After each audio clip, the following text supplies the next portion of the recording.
morning, boys and girls. Good morning, boys and girls. Welcome to Sunday School. Well, we've been spending a few weeks finding out the answer to this question. Who does God say I am? Who does God say you are, Theo? Oh, I remember. God says that I am known by Him. I am deeply loved. I am called to be one of God's servants. And because of Jesus, I am forgiven. Good job, Theo. Yeah, and I'm also growing in God, and also because of Jesus, I am free from sin. Very good, Theo. Well, today we are learning that we are protected. Ooh, I like the sound of that. Well, Theo, that doesn't mean that nothing bad is ever going to happen to us. It just means that God is there with us through hard times. Sometimes storms still come. Oh, I don't like storms so much. They hurt my ears. Well, there are some things about storms that can be kind of cool. Some people really like watching the lightning flash, or the smell or the sound of rain. And building a snowman or going sledding after a big snowstorm can be a lot of fun. Oh, I do like snow. Yes, well, even though there are some things that we like, the general agreement is that big storms are not good. But one thing we can count on is that even when storms happen, we are protected. Let's see how God protected some people in the Bible who found themselves stuck in a storm. That reminds me, the Bible is one way that God protects us. Yes, we can read the Bible and it protects our hearts because we read all about God and about His truth. Well, today we're going to take a look in our Bible in the book of Acts, chapter 27. And in our story today, we're going to see how God protected Paul and a bunch of other sailors. But to do that, first, we're going to need to make a boat. Ooh, sounds like you might need two hands for this story. I'm going to stand back and watch. Okay, Theo, thank you.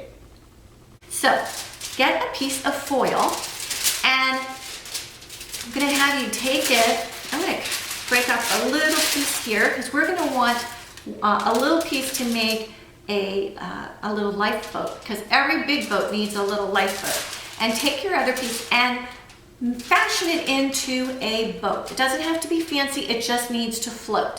Okay, so do that. I have one here that I made, and you can see it's not fancy, but it's kind of flat and squarish, and it does float.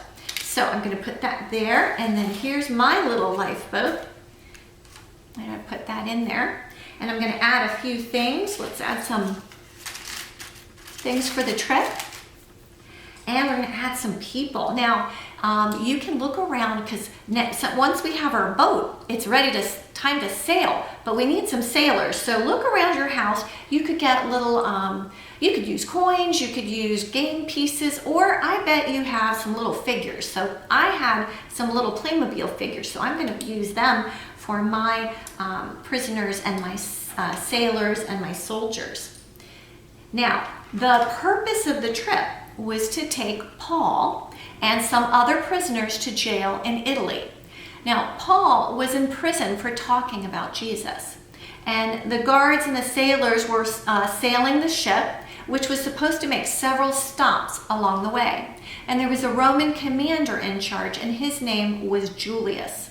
And the first way that God protected Paul was that even though Paul was a prisoner, he got to see some friends on one of their stops. Verse 3 reads, "The next day we landed at Sidon. There Julius was kind to Paul.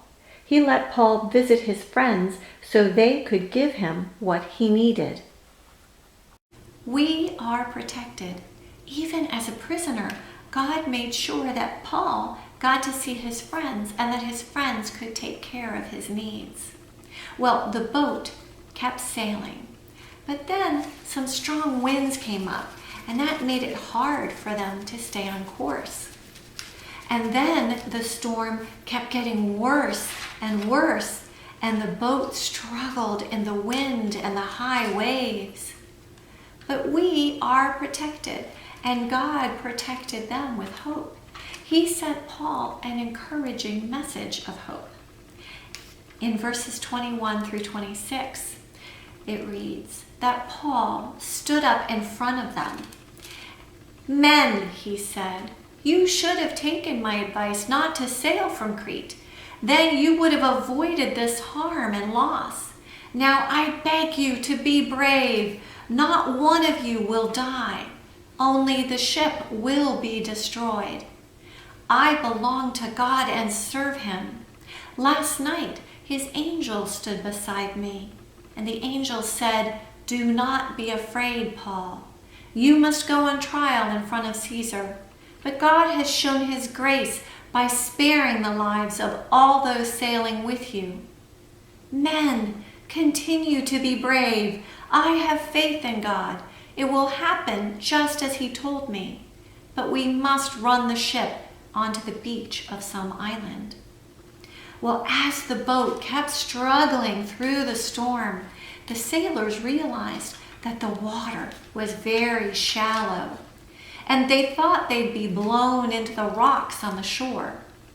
So they let down anchors to keep from blowing into the rocks.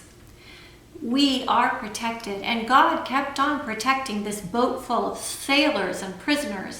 He protected them by having Paul give them some wise advice. The sailors wanted to escape from the ship, so they let the lifeboat down into the sea. They pretended that they were going to lower some anchors from the front of the ship. But Paul spoke to the commander and the soldiers. "These men must stay with the ship," he said. "If they don't, you can't be saved." So the soldiers cut the ropes that held the lifeboat, and they let it drift away. Now, throwing away their lifeboat might not seem like a good idea, but it made the ship lighter and less likely to sink right away. And then God protected the people on the boat in another way, with food. Now, in verses 33 through 37, we see, just before dawn, Paul tried to get them all to eat. "For the last 14 days, he said, you have wondered what would happen. You have gone without food. You haven't eaten anything. Now I'm asking you to eat some food. You need it to live. Not one of you will lose a single hair from your head." Now, after Paul said this, he took some bread and he gave thanks to God. He did this where they could all see him. And then he broke it and began to eat.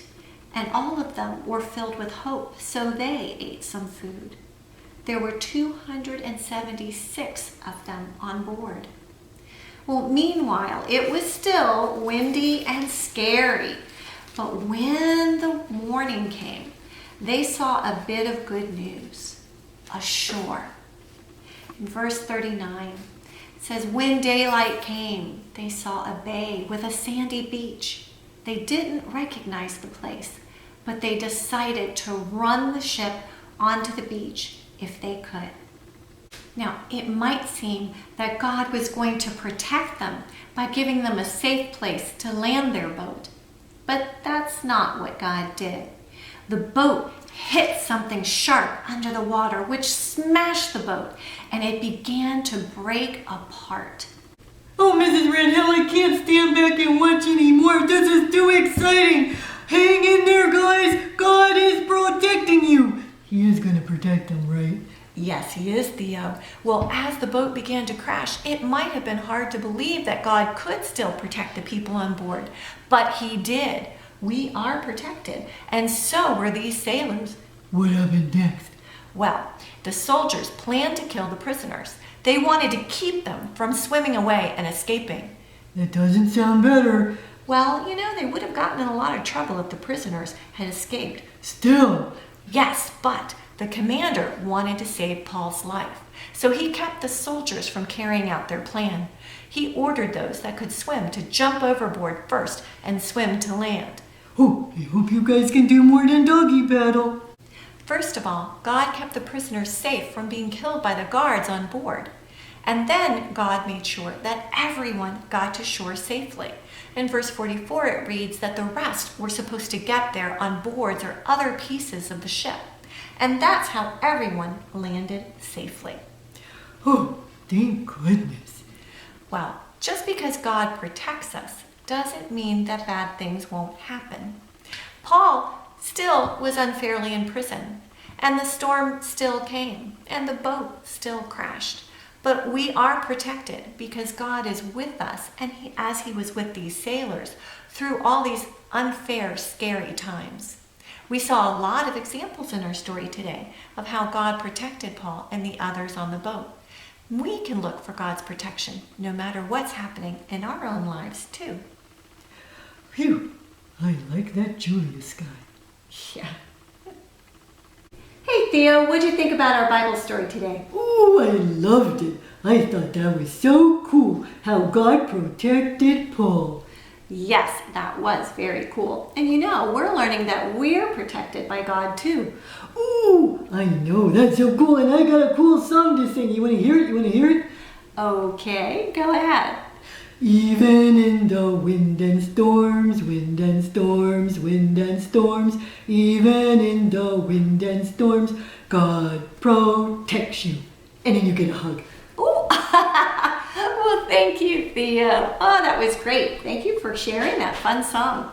Guess what? Mrs. Jackson probably has a fun song for us too. You want to check it out? Oh, yes, I love Mrs. Jackson. Let's watch. Hi everybody, Miss Jackson here. Do you remember that several weeks ago we talked about handbells? I showed you the handbell, I took it apart, put it back together. Today we're going to talk about an instrument that's sort of like a cousin to the handbell. It's the hand chime. The handbell, as we know it, was developed in England somewhere between 1696 and 1724. Oh my gosh, that's 300 years ago. It's been around for a long time. The hand chime that we're used to using now was developed in the 1980s, in the early 1980s. So it's about 40 years old. Now that may seem like a long time to you. That may seem pretty old to you, but it's very young compared to our handbell.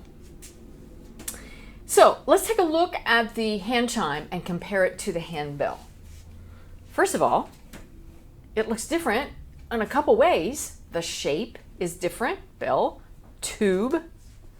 The handbell, remember the clapper is on the inside. That's the thing that hits the side, starts the bell vibrating, makes the sound. On a hand chime, the clapper is on the outside, but it works the same way.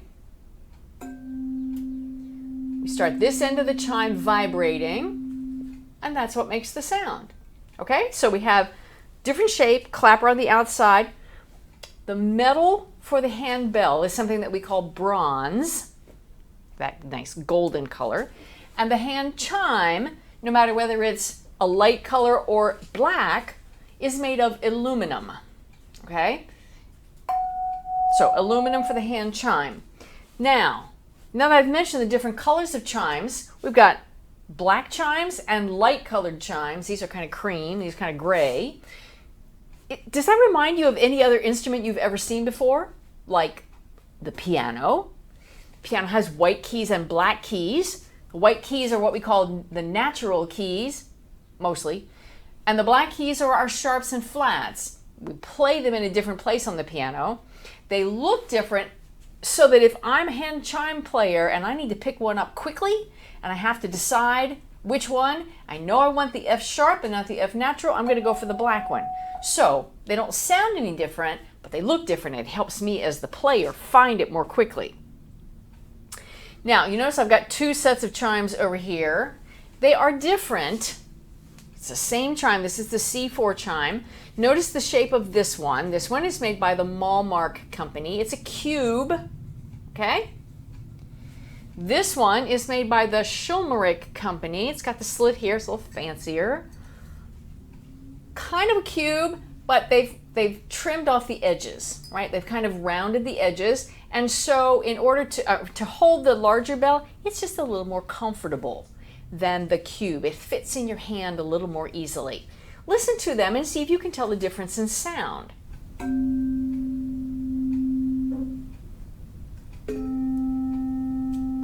They do sound different. The Mollmark and the Shipwrecked chimes have a different sound, same pitch. The nice thing about it is you can play them together. You can play the chimes with the handbells, and they all work together well. Now you see I've got different sizes of chimes on the table. High to sort of medium.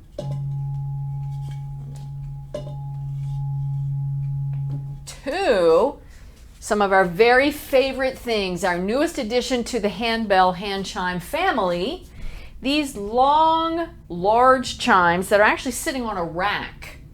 What do you notice that's different about them? They don't have a clapper on the outside, right? No clapper on the outside, so we have to strike it with something to make a sound. So we use a mallet. And on our largest ones, we use this really big one with sort of a sheep fabric on the outside. Now, the top of each of these chimes has a styrofoam square in it to help keep the tines from getting damaged. If we left them out and maybe somebody hit it accidentally, it could bend them and then they wouldn't have the same sound. You might think that this very large chime is going to make a very loud sound. But it doesn't make a loud sound. This one just makes a nice low sound. And it sounds really great in our sanctuary downstairs where we meet for church, because the size of the room and the high ceilings and the hard walls makes that sound just really ring out.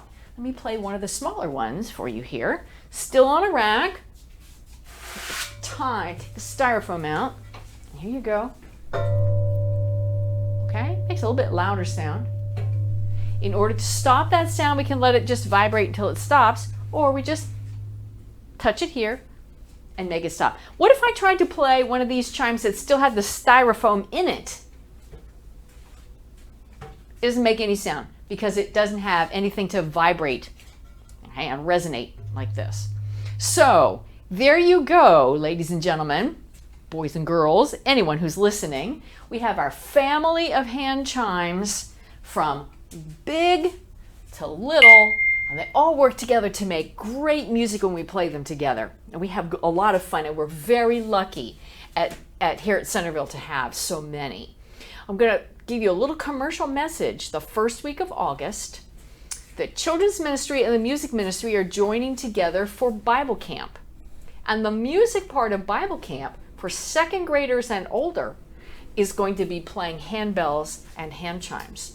And so that will be a very fun part of camp. If you are younger than second grade, there will be other fun things to do and other instruments to play, but we're going to reserve the chimes and bells for our older ringers. So we look forward to seeing you in August if you're able to come. Come, bring some friends.